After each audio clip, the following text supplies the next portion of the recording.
Assalamualaikum warahmatullahi wabarakatuh. Selamat pagi anak-anak. Bertemu lagi dengan Bapak Guru.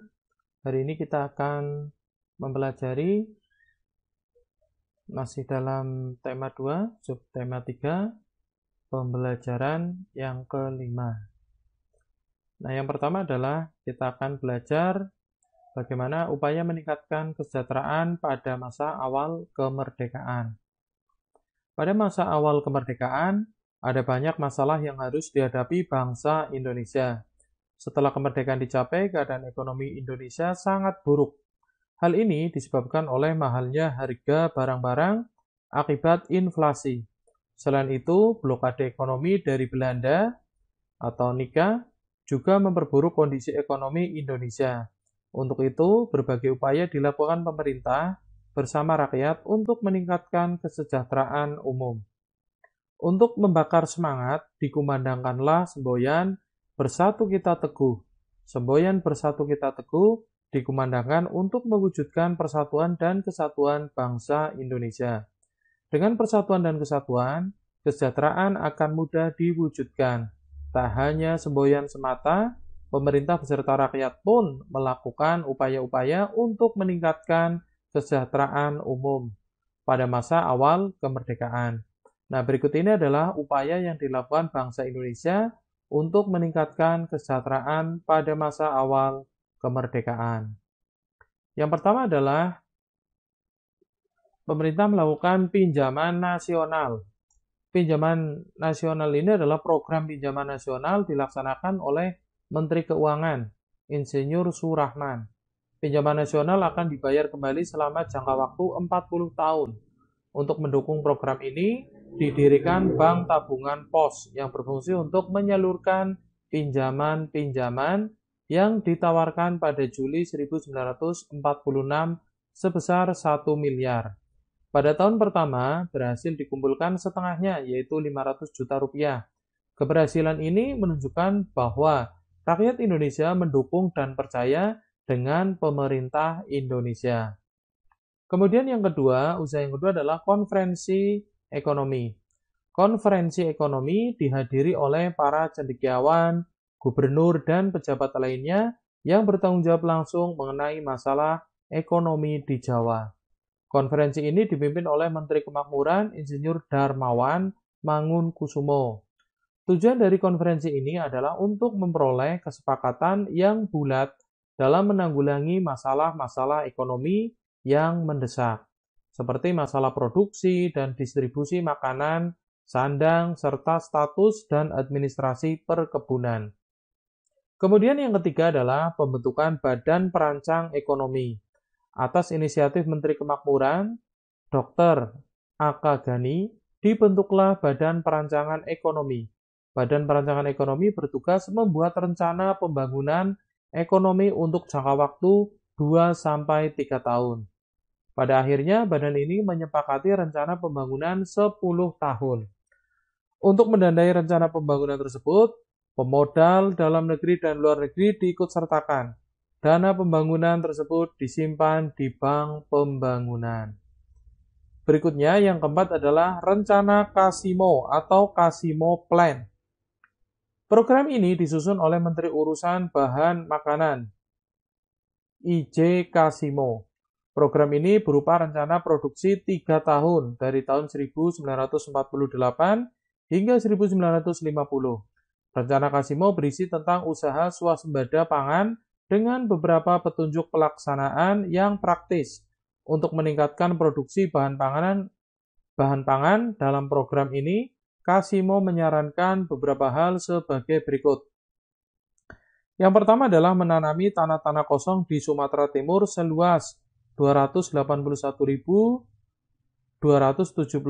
hektar.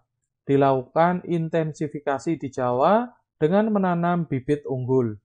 Kemudian yang C adalah mencegah penyembelihan hewan-hewan yang berperan penting bagi produksi pangan.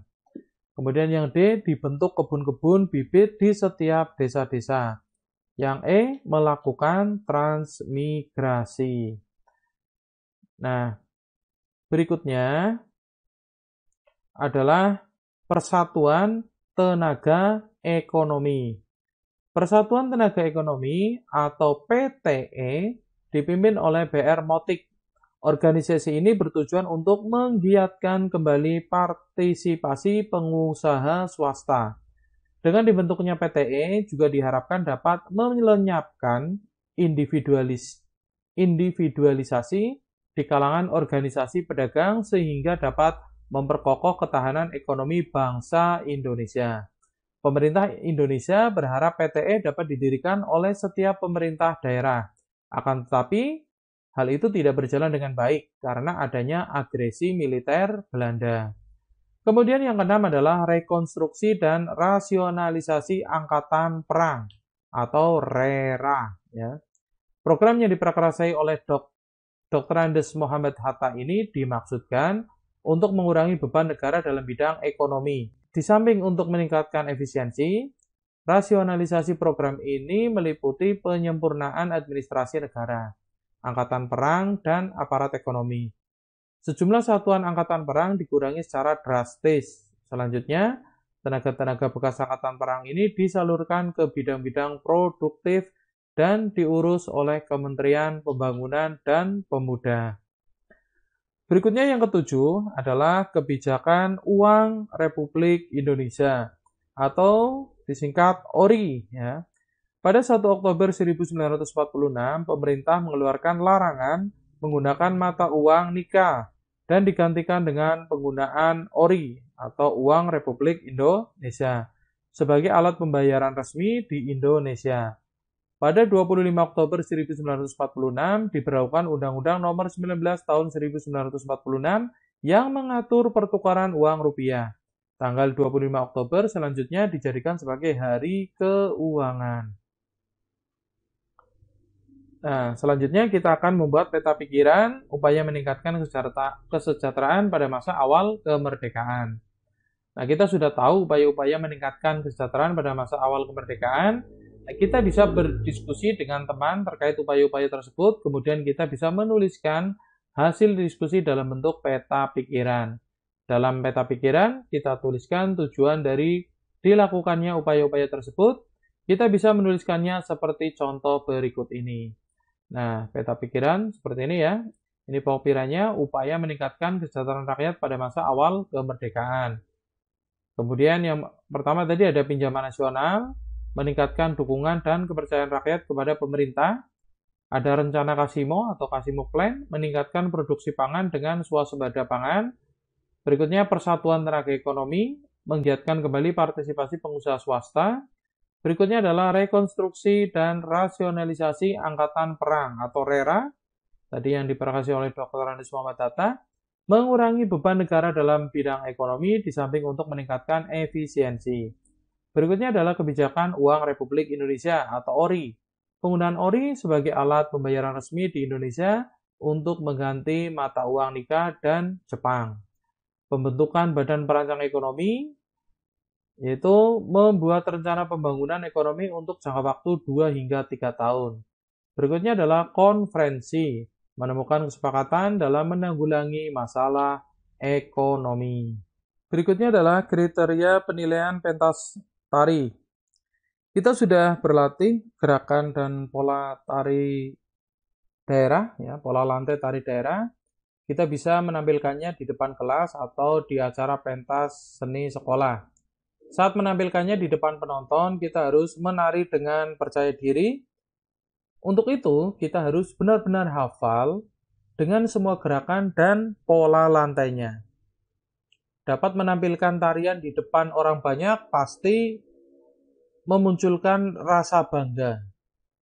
Namun, penampilan kita pasti akan mendapat penilaian dari penonton.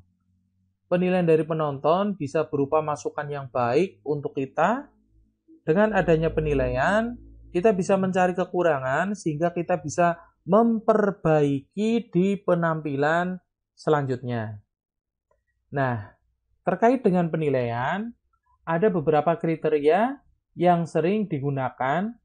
Nah, berikut ini adalah kriteria yang digunakan untuk penilaian dalam penampilan pentas seni ya. Dalam penampilan pentas seni, kriteria yang digunakan seperti berikut ini. Yang pertama adalah gerakan. Gerakan merupakan unsur utama dalam sebuah tari. Tari yang dipentaskan di atas panggung tentu saja harus ditarikan dengan gerakan yang sesuai. Saat tampil, setiap gerakan tari harus dilakukan dengan baik. Penari sebaiknya menghafal gerakan-gerakan tari dari awal sampai akhir. Kemudian yang kedua adalah pola lantai. Nah, ini kemarin kalian sudah belajar beberapa pola lantai. Setiap tarian memiliki pola lantai tersendiri. Pola lantai merupakan garis-garis imajiner di lantai yang dilakukan oleh penari pada saat melakukan gerakan tari. Pola lantai membentuk susunan atau formasi para penari. Pola lantai harus dilakukan sesuai dengan gerakan tari. Pola lantai tari harus dilakukan dengan kompak dan serempak oleh para penari. Kekompakan. Yang ketiga adalah kekompakan. Tarian yang ditarikan secara berpasangan maupun berkelompok membutuhkan kekompakan antar penari saat dipentaskan. Setiap penari harus kompak, serempak, serta saling mengisi dan melengkapi. Penari harus memiliki rasa kebersamaan dan tanggung jawab bersama. Selain itu juga harus ada kerjasama yang baik dalam satu kelompok. Nah, demikian tadi anak-anak, kita sudah belajar dua mupel ya. Yang pertama tadi tentang bagaimana membangun ekonomi awal kemerdekaan, kemudian SPDP tentang kriteria penilaian pentas tari. Nah, pembelajaran pada pagi hari ini cukup sekian. Assalamualaikum warahmatullahi wabarakatuh.